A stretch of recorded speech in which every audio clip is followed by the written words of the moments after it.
Bonsoir à tous, c'est Matchos pour Animeka. Alors ce soir, un petit podcast un peu particulier parce que pour une fois, on va parler d'un anime qui n'est pas encore sorti, ce qui nous arrive jamais. D'habitude, on parle de ce qu'on connaît. Et là, ce n'est pas le cas. On va donc aborder le cas d'Adadan, cet anime qui nous arrivera à l'automne et on vient tout juste d'avoir une nouvelle bande-annonce avec un petit peu plus d'infos, histoire de pouvoir en parler. Et pour m'accompagner ce soir, donc j'ai deux spécialistes. Donc d'abord Eddie, le gourou de Dadadan, qui a lu le manga sur le bout des doigts et avec qui on en discute régulièrement. Euh, voilà, bah bonsoir Eddie. Bonsoir, merci de m'accueillir dans ce podcast. Merci Animeka et merci Matchus. Côté, on a Shadow, allez, on va dire notre spécialiste animation, bien sûr lecteur de Dadadan également. Et avec lui, on aura un petit peu, on va dire, d'idées à quoi s'attendre aussi. Donc, merci Shadow. Merci de m'avoir invité. Et, en espérant que ça va être une belle discussion. Bah, oui, il y a de quoi discuter. Après, c'est un premier contact avec la série, puis c'est un format un peu nouveau pour nous aussi. Parce que bon, allez, on va le dire quand même, ça y est, on a atteint les 100 abonnés sur YouTube. Waouh, le miracle. Et merci à vous, en tout cas. Et donc, bon, pour marquer l'occasion, il fallait sortir une petite vidéo qui fera du bruit longtemps, j'espère. Parce que bon, Dan Dan Dan, c'est un sacré morceau. C'est un des animes qui va forcément faire parler cette année parce que bah, déjà pour commencer, il y a une certaine popularité et en tout cas c'est beaucoup poussé par les maisons d'édition, comme on l'avait vu sur la sortie du manga par exemple. Et puis derrière, ça a été annoncé, on a déjà toutes les plateformes qui vont le diffuser, ce qui est assez rare d'avoir à la fois Crunchyroll, Netflix et ADN qui ont les droits de diffusion d'un même anime. D'ailleurs, j'ai pas souvenir de dernier dans ce cas-là. J'en vois pas comme ça à vue de nez. Enfin bref, il y a de grosses attentes sur la série. Mais bon, avant de commencer, bah, va falloir en parler. On va d'abord dire de quoi ça parle, Danadan, un petit peu. Est-ce que je laisse la main au spécialiste? Tu veux nous faire petit, petit résumé vite fait, Heidi, ou j'enchaîne, comme tu veux? Bon, vas-y, je peux y aller. Hein. Alors, Dan Dan Dan, c'est quoi C'est deux adolescents, Momo Ayase et Ken Takakura, qui sont dans la même classe. D'un côté, on a Momo, la jeune fille cool, qui parle avec ses copines et qui croit aux esprits. Et de l'autre côté, on a Ken Takakura qui lui croit aux extraterrestres. Et en fait, leur première grosse confrontation, ça va être là-dessus. L'un explique à l'autre que mais non, les esprits ça existe, tes aliens par contre ça n'existe pas, et inversement. Et en fait, on part dans une histoire où l'un et l'autre vont aller dans un lieu recommandé par l'autre protagoniste pour tomber nez à nez sur soit des esprits, soit des aliens. Et ça part totalement dans tous les sens, et ça n'a aucun sens d'ailleurs. Et c'est ça, Dan. C'est quelque chose qui n'a aucun sens, qui vous emmène, vous ne savez pas où, vous allez traverser toutes les époques, tous les genres. Euh, et en fait, c'est trop bien. C'est trop bien, c'est de la drogue, mais c'est légal. Je C'est peux pas ça. présenter ça autrement, je pense, que ça. Non, mais c'est un peu, oui, on part à la recherche des boules d'or, quoi, au lieu des boules de cristal. Tout à fait. Les deux boules d'or. Voilà. Donc oui, c'est ça. C'est ouais, un anime qui est un peu, enfin un manga, un anime bientôt en tout cas, mais un manga qui est un peu difficile à classer dans le sens où bah, ça touche un petit peu à tout et l'auteur joue là-dessus. Clairement, il veut, il veut tester un petit peu tous les genres avec son récit, que ce soit de la science-fiction effectivement, de la romance même, de la comédie, du drame. Enfin, on parle Petit passage horreur aussi, un de temps en passage temps. Hein, horreur. ouais. Les petits On a vraiment passages tout. d'idol aussi, hein, dans les chapitres pas si vieux que ça, de musique. Exactement. Enfin, il y a de tous Actuellement, les on est sur du styles. Sakai. Pourquoi pas, hein. Oui, on fait du mecha aussi à un moment. Enfin bref, Tout à fait. tout est imaginable. Il y a pas de limite. Et c'est pour ça que adapter ce genre en anime, ça me semble quelque chose de compliqué. Enfin, pas simple en tout cas. Parce que c'est quand même pas facile de trouver un public quand on change de style tout le temps, en permanence. En tout cas, c'est pour le public anime qui est un peu plus, on va dire, qui globalement aime bien savoir dans quoi il se lance. Dans Dadan, c'est pas une série que je trouve qui est très formatée pour ce public, enfin pour le grand public en tout cas. Même si c'est une série qui fonctionne, enfin, c'est très poussé par les éditeurs du Jump notamment, et par Crunchyroll parce que c'est eux qui ont la licence par chez nous en Occident. Mais je suis, j'étais assez, je suis assez surpris, enfin assez curieux de savoir comment ils vont mener ça à bien. Parce que ouais, pour réussir cette adaptation, il faut réussir à retranscrire un peu la folie de cet anime, enfin de cette série, et son dynamisme aussi, parce que c'est un manga où ça bouge tout le temps. Il y a peu de temps mort au final. C'est pas, il y a beaucoup, enfin, ouais, de l'action, mais on n'a pas tant de dialogue que ça. On a quand même, en général, c'est des passages qui sont plutôt humoristiques quand on est dans beaucoup de dialogue. Donc ouais, c'est un beau challenge. C'est un beau challenge en tout cas. Et puis, euh, et puis il y a aussi plein de scènes un peu particulières dans le manga. Je sais pas si ça va être conservé parce qu'il y a des côtés un peu fan service, un peu étrange, même si on voit dans les trailers le côté l'alien avec sa sonde un peu particulière. Si vous avez vu les images, vous saurez de quoi je parle. Hors de son pantalon, hein, on peut le dire, je pense. Voilà, qui est pour étudier les êtres humains, bon, ce genre de concept qui sort un petit peu qui sort un peu de l'habituel. Enfin voilà, moi je sais pas, je vais vous demander, tiens, qu'est-ce que vous attendez vous de votre côté d'une adaptation de Dan Dadan? Tiens, vas-y, Shadow, je te laisse la main. Bien, moi, je vois beaucoup de références. Je pense pour ça que le truc est vraiment poussé. Donc, je vois beaucoup de JoJo, je vois beaucoup de Sentai dans ce truc-là. Puis Hmm. avec le studio le studio qu'ils ont choisi, quand même un peu parfait pour faire un peu dans l'expérimental. Donc, je vois que c'était assez bien réussi, mais je suis pas sûr que ça va intéresser tout le monde. Oui, c'est vrai que c'est ça, c'est trouver le public, quoi. Puis, comme tu disais là, c'est vrai que c'est un studio assez particulier, Science Saru, dans le sens où c'est un peu des créatifs avant tout, et ils font pas du standard. Ils rentrent pas ils rentrent rarement en tout cas avec leurs œuvres dans l'optique grand public. Alors du coup, ça va être encore plus difficile d'accès, je pense. Mais ça, pour les fans du genre, ça peut être qu'une bonne chose parce que ça va avoir du style, ça va avoir de l'originalité, ça va sortir des formats qu'on connaît très classiques, forcément.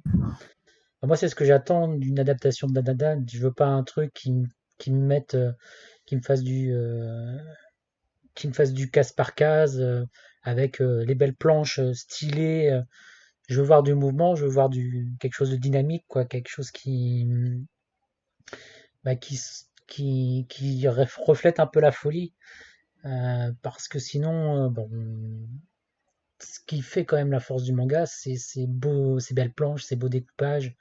C'est ça qui le différencie de ce qui est autrement, ce qu'on voit plus habituellement sur le Jump Plus.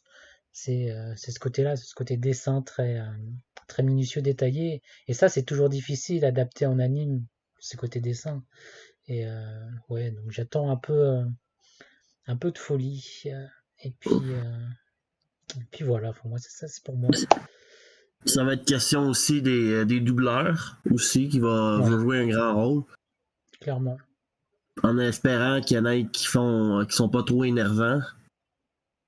Bah ouais, je vais en reparler un peu des doubleurs après, je pense. Parce que je pense qu'on va causer un petit peu plus en détail de des infos qu'on a sur le studio, tout ça. Une fois qu'on aura eu l'avis d'Eddie et lui ce qu'il attend de l'adaptation. Alors moi, moi, ce que j'attends, c'est qu'on réussisse à conserver la fraîcheur et le dynamisme en fait des planches, parce que c'est vraiment le truc moi qui me met une claque toutes les semaines. Toutes les semaines, il faut se dire que on a des planches folles qui sortent, et je me dis mais j'en ai déjà eu une la semaine dernière, c'est pas possible, la personne elle dort pas. Enfin, ils sont combien à travailler dessus, c'est juste dingue. Et comme on l'a dit tout à l'heure, en fait, on passe par tous les genres. Quelqu'un qui dessine aussi bien du mecha, de l'horreur, enfin ça n'a aucun sens, comment c'est possible. Et c'est vraiment juste trop cool. L'histoire elle a aucun sens, c'est drôle. En plus de ça, les planches elles sont magnifiques et ça sort toutes les semaines. C'est l'alignement des astres quoi. Et moi c'est de base, toi tu le sais Mathios, mais les auditeurs ne me connaissent pas donc ne le savent pas. J'aime pas les adaptations. J'ai beaucoup de mal avec ça parce que très souvent ça dénature le matériel de base ou alors ça fait un genre de schisme et je trouve que ça perd de l'intérêt. Mais là, pour le coup, si ça conserve l'essence même de Dandadan, c'est-à-dire un truc totalement pas stupide, pas débile, mais un peu léger, on va dire plutôt, et le dynamisme, mais en fait ça marche. C'est peut-être un des trucs qu'on peut adapter et ça peut marcher. Genre pour le coup, j'ai vu quelques trailers, là je suis hypé, alors que d'habitude pas du tout, ça m'intéresse pas. Et je laisse ça aux gens que ça intéresse en fait, hein, tout simplement. Chacun voit ce qui l'intéresse quoi. Mais là vraiment, moi je suis hypé et je veux voir ça, mais il faut, par contre c'est tout l'enjeu je pense. Parce que forcément les trailers on voit un peu les money shots, hein, on voit là où l'argent a été investi.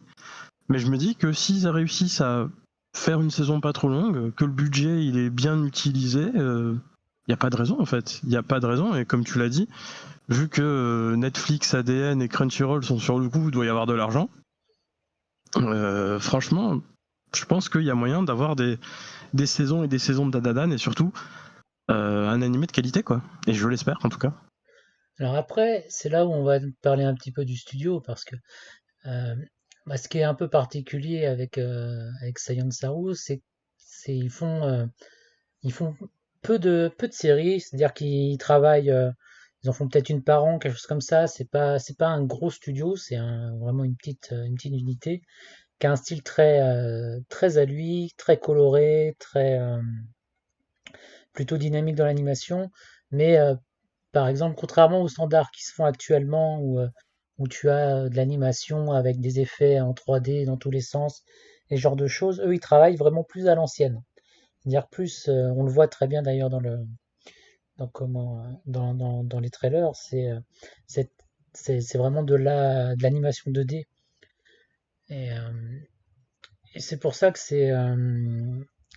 déjà, ça va forcément rompre un petit peu avec ce que les gens ont l'habitude de voir ces dernières années euh, pour ce projet-là. L'autre caractéristique, c'est que c'est un studio, je ne suis pas convaincu que ça va être évident d'avoir beaucoup de saisons derrière. Euh, Parce que, comme je dis, c'est un petit studio qui travaille sur les œuvres qui l'intéressent. Enfin, peut-être, enfin, ils font de la commande forcément, mais ils, vu que c'est très créatif, ces petites structures, je ne sais pas s'ils ont l'ambition ou l'envie d'enchaîner les saisons sur un même anime. En tout cas, ils l'ont fait peut-être avec Tatami Galaxy, mais c'est à peu près tout. Et, parce que généralement, ils adaptent des histoires qui sont terminées, c'est-à-dire que qu'ils font de A à Z, du début à la fin, et tout est fini en un bloc. Donc parce que c'est pareil, c'est un studio qui fait plutôt des films aussi à la base. Ils commençaient par faire des films, donc c'est pour ça. Je sais pas trop comment ils se placent de ce côté-là. Après, moi, je trouve que c'est plutôt un bon choix de studio si on veut quelque chose d'original et qui marque un peu les esprits. Parce que forcément, ça ressortira du lot. On n'aimera pas, parce c'est un studio qui marche comme ça. C'est on aime ou on déteste. Y a pas, je connais pas trop de juste milieu là-dessus. Enfin, je sais pas ce que t'en penses là-dessus, toi, Shadow, mais le style Yuasa et Saiyan Saru, Ben, c'est sûr que le studio en lui-même, c'est rare qu'il en sorte. Mais qu'est-ce que j'ai vu là, du trailer, On reconnaît leur style. ils ont mis le travail dessus. Puis c'est quand même, comment dire ça, c'est un peu, ben, je m'attendais à quelque chose de plus, peut-être un peu plus original parce que ça regarde le chara design qu'ils utilisent habituellement, qui est Oui. totalement différent. Oui, c'est vrai que c'est là du coup on voit moins leurs pattes au niveau des chara design, mais on les reconnaît bien au niveau de tout ce qui est mouvement, dynamisme. Je trouve là-dessus, ça se voit bien dans l'animation, en tout cas que ça vient de chez eux. Ouais. Notamment tout ce qui est couleurs, hein, le choix des couleurs sur le deuxième trailer là où il y a les passages un peu noir et blanc, un peu très très colorés, très à fond, où tu as les couleurs qui dégueulent un peu comme d'ailleurs les couvertures du manga. Je trouve c'est intéressant d'ailleurs ce travail-là, de ce point de vue de cette idée. Euh, on les retrouve quand même, mais c'est vrai que ils ont gardé assez fidèlement le chara-design de l'anime à la base. Après, c'est le trailer. Moi, je me méfie toujours des trailers qui sortent 6 mois à l'avance. On ne sait pas si c'est le produit final, s'ils reprendront ou pas les éléments qu'on a vus, parce que bon, c'est quand même un peu les spécialistes en Japanimation pour faire un joli trailer et puis qu'au final on retrouve pas une seule image dans la série. Je pense à Chainsaw Man par exemple, qui nous avait fait le coup. Et c'est toujours. Mais bon, c'est une Saru, ils n'ont pas les moyens de se permettre ce genre de choses d'habitude. Donc je pense, vu qu'on voit un peu leur signe, je pense quand même que c'est quand même eux qui sont derrière. Puis c'est essentiellement des images qui concernent le premier épisode qu'on a dans les trailers. Tout à fait, Donc tout à fait, tout à fait. c'est. Mais je suis d'accord, hein, c'est exactement ça. Moi, ça me fait penser à deux choses, ce que tu viens de dire. La première, je ne sais pas si vous vous rappelez, alors c'est un autre studio, mais c'est une technique très Japanimation, je trouve. C'était trailer de Chainsaw Man, deuxième épisode de One Punch Man, Ouais. pardon. Deuxième épisode de la première saison de One Punch Man. L'épisode, il est incroyable, tu vois que tout le budget il est parti là-dedans. Puis après, jusqu'à l'épisode 8 ou 6, je sais plus, c'est très mou, c'est pas très beau, quoi. Moi, j'ai peur de ça. Mais je pense pas qu'eux, ils sont là-dessus.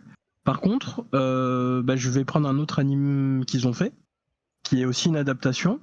Et je trouve qu'ils ont réussi à se contenir sur le trait. C'est Ping Pong. Oui. Ping Pong The Animation, qui est à la base donc une adaptation du manga Ping Pong, qui je crois fait 5 tomes, quelque chose comme ça, ou 6 tomes, je sais plus. Alors c'était très court. Comme tu l'as dit, d'habitude, ils font des choses qui sont finies, ils le font d'un bloc. Là, c'est ce qu'ils ont fait. Mais Ping Pong à voir, c'est très beau, c'est magnifique, c'est très bien animé, le message il passe parfaitement. Et moi j'avais lu, je crois, un tome ou deux, j'avais bien aimé. Et je trouvais que c'était une très bonne adaptation.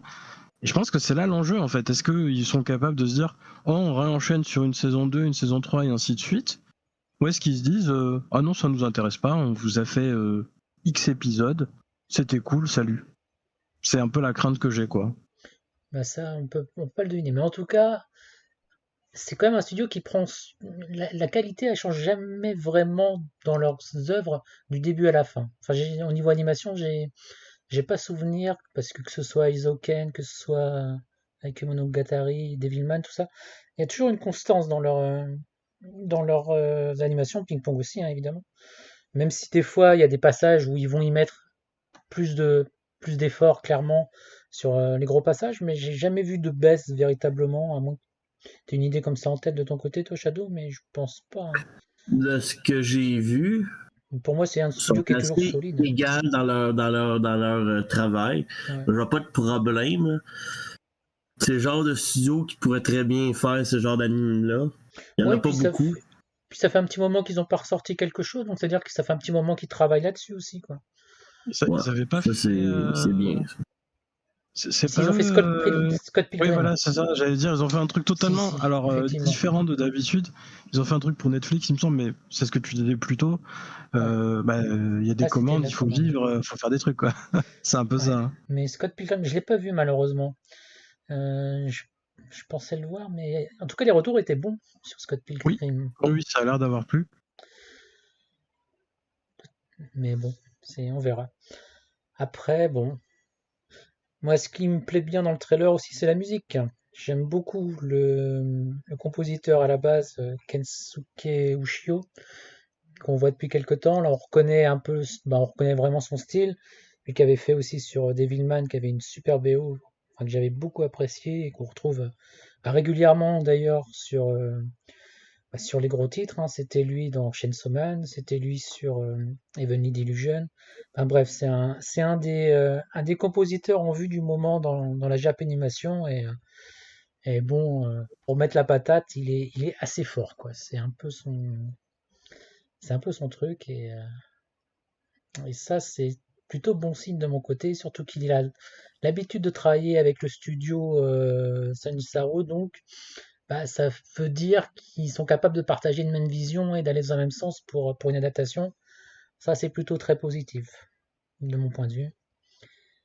Enfin, ouais, c'est...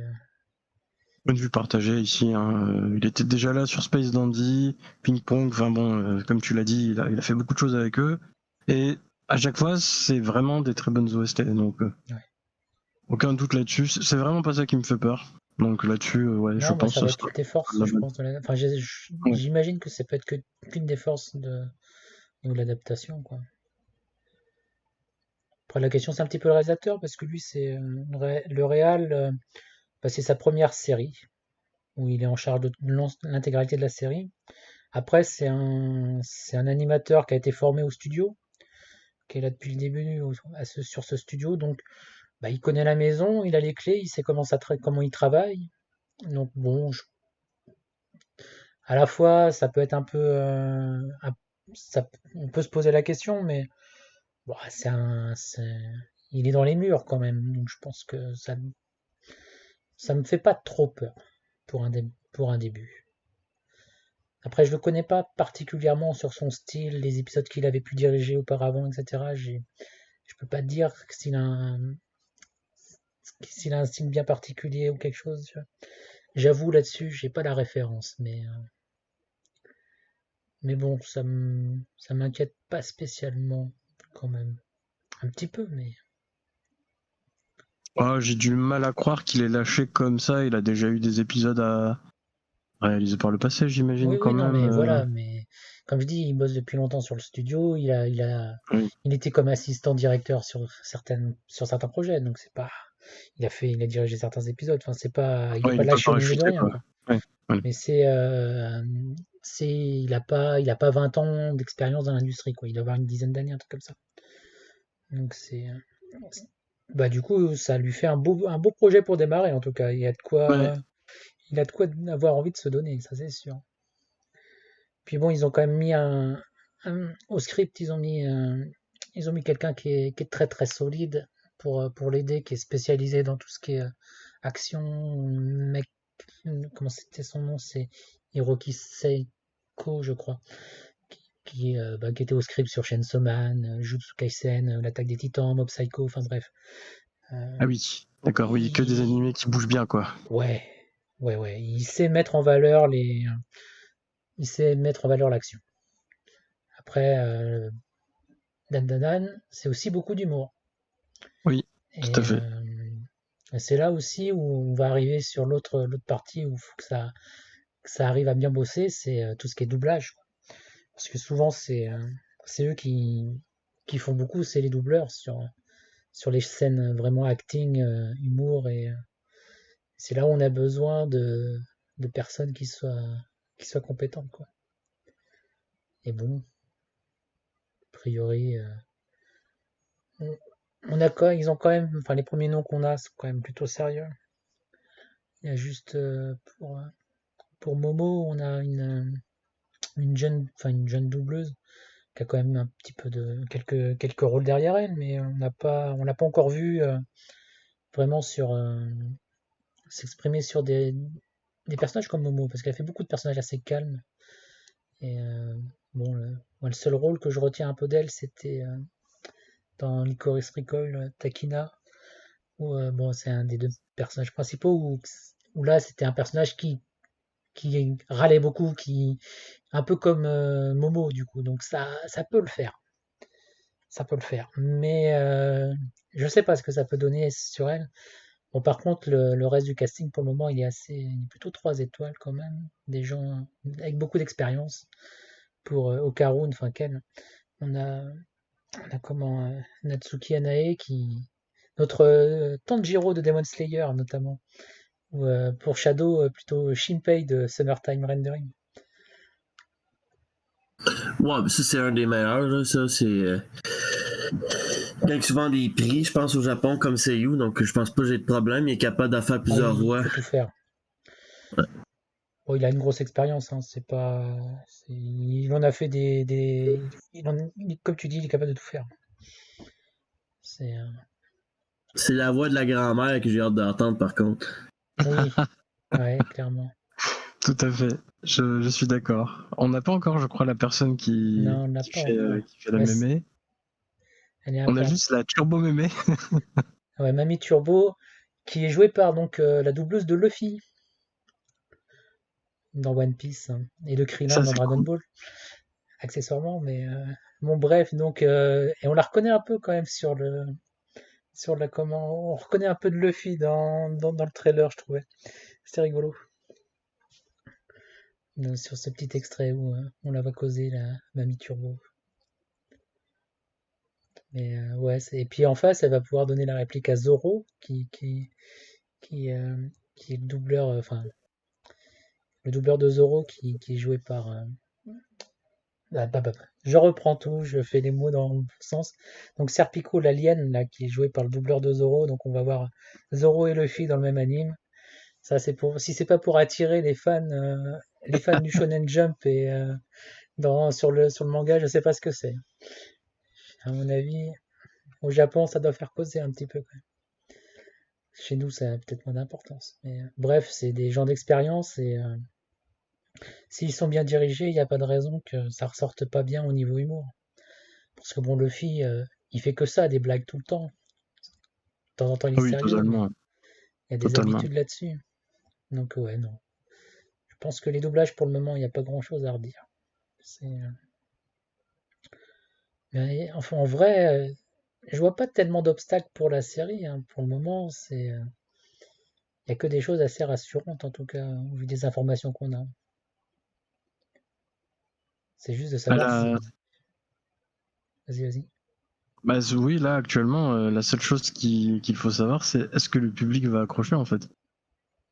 Est-ce que les gens sont prêts à prendre une drogue très forte qui va les amener on ne sait où? C'est vraiment la seule chose. Après, vu que ça arrive sur toutes les plateformes, je pense vraiment que les gens vont essayer. Et il n'y a pas besoin de X épisodes en fait pour être pris, quoi.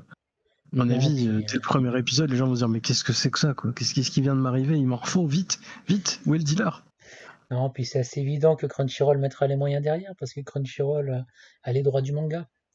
Donc, bah, eux, ça les intéresse d'avoir une belle vitrine pour, euh, pour leur manga. Donc, c'est évident qu'on va en entendre parler à fond jusqu'à la fin d'année.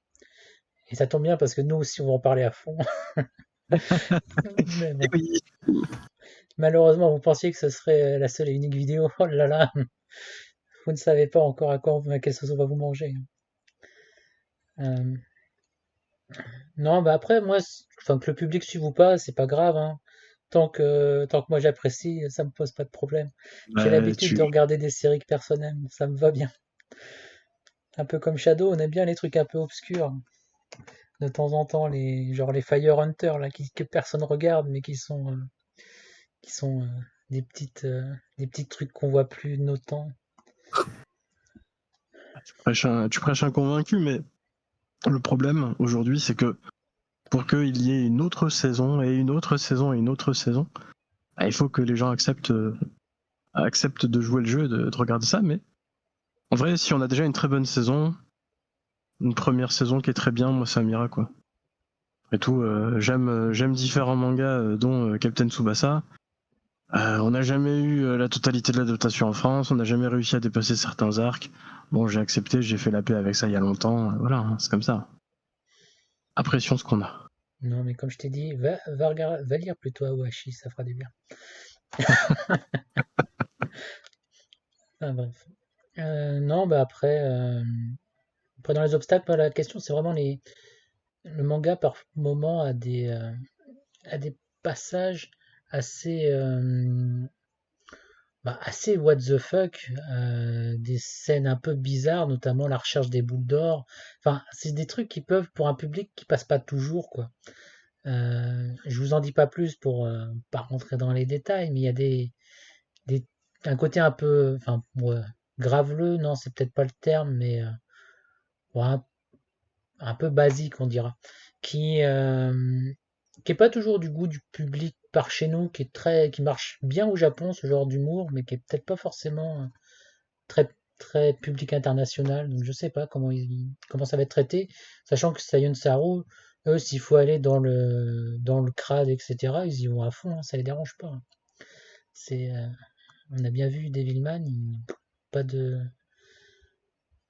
comment on va dire, ils ont ils ont pas d'arrêt, la censure, ils connaissent pas vraiment, donc on verra. Voilà, voilà. Moi, je sais pas si j'ai grand-chose de plus à raconter, en fait. Je pense qu'on a fait un petit tour des infos qu'on avait. On a parlé de nos attentes. Après, je ne sais pas si s'il y a autre chose à dire que lisez Dan et ou alors vous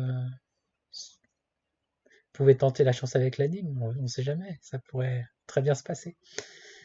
Et voilà. Un petit mot, Shadow, peut-être à rajouter toi sur cette adaptation, c'est un point. Ben, bah, s'il y a du monde qui veulent écouter peut-être d'autres choses avant, que ce soit un peu trop what the fuck, il y aurait peut-être Excel Saga ou puis au pire peut-être commencer la partie 8 de Jojo peut-être avant pour rentrer dans le what the fuck de Dadan.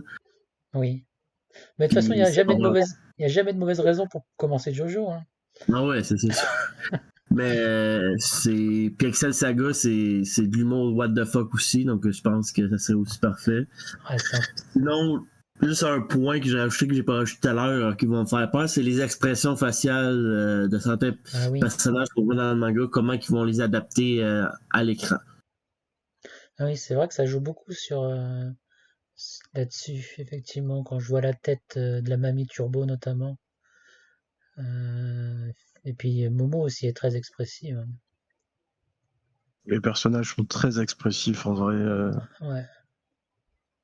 C'est une des forces du manga, mais ça, pas vraiment de peur là-dessus, perso. Bah ouais, enfin moi la référence que j'ai, je me dis, est-ce qu'ils arriveront à faire, parce que Spy Family par exemple, on avait Anya qui est un personnage qui travaille beaucoup là-dessus, tout l'humour est un peu basé sur ses expressions du visage et qui est pareil une adaptation de Jump. Ils ont réussi à faire un travail que j'ai trouvé correct. Après, c'est pas toujours évident, je trouve, de retranscrire ça en anime, ces passages-là. Les seuls que je vois où il y avait des grosses têtes comme ça qui m'ont toujours fait rire, c'était GTO, mais peut-être parce que je connaissais pas assez de manga. Euh, mais là, on parle des anciens, de l'époque Excel Saga aussi d'ailleurs. Mais bref. Mais ouais, non, effectivement, c'est un bon point que tu relèves là, Shadow. Effectivement. Ah, vous me faites faire des bonds de 20 ans en arrière, là, c'est incroyable Ouais, à mais parce parler qu'on de est, Excel. on est bien aussi vieux, hein. Ah, ben, Ah oui, oui, c'est Animeka, on est des vieux, hein, si vous le saviez tu pas. sais qu'il y a 20 ans, j'allais sur Animeka, donc Bah pareil, donc. Non, Shadow, il allait à la concurrence, lui déjà. Il était déjà chez Animkun. Ça fait quoi? Ça fait 18 ans cette année que je suis chez Lincoln. Eh oui, la concurrence. Ah là là là là. Et je l'ai enfin réussi au bout de 20 ans à le faire venir chez Animeka. ah, c'est Incroyable, beau, c'est beau. c'est beau. Bon, bref. Sur ces beaux souvenirs de vieillard, je pense on va se dire au revoir tranquillement. Et puis voilà, moi c'est donc une série qu'on attend. On espère de bonnes choses. A priori, bah, tous les feux sont ouverts. Mais bon, on reviendra de toute façon s'il y a des choses à raconter. Et puis, on se retrouvera pour le premier épisode au mois d'octobre. On n'a pas encore la date exacte. Ça va être début octobre, première semaine d'octobre probablement. Je pense qu'on fera sûrement un débrief du premier épisode avec Eddie, en tout cas. Shadow peut-être aussi, si c'était encore par là. On verra si on a des choses à raconter. S'il y a du monde d'intéressé aussi. Mais ouais, Dandadan, on n'a pas fini d'en manger, ça c'est sûr. Oui. Enfin, vous n'avez pas fini d'en manger parce que nous, on en resserre quoi qu'il arrive. Il n'y a pas de problème. De toute façon, on l'a dit, hein, on monte la propagande à fond avec Eddie. C'est voulu. Rejoignez la secte. Voilà, rejoignez la secte. Bref, bon allez, on vous remercie et puis à une prochaine. Et puis, eh bien vous aussi, dites-nous ce que vous en avez pensé de ces petits trailers. Et puis à une prochaine. Le prochain podcast, ce sera probablement la présentation de la saison de printemps. Sauf si on inclut quelque chose avant, je ne sais pas encore. On verra. Allez, à la prochaine et merci à vous, Eddie et Shadow. Merci. Bonne soirée. Bonne soirée. Merci les auditeurs. Bye bye.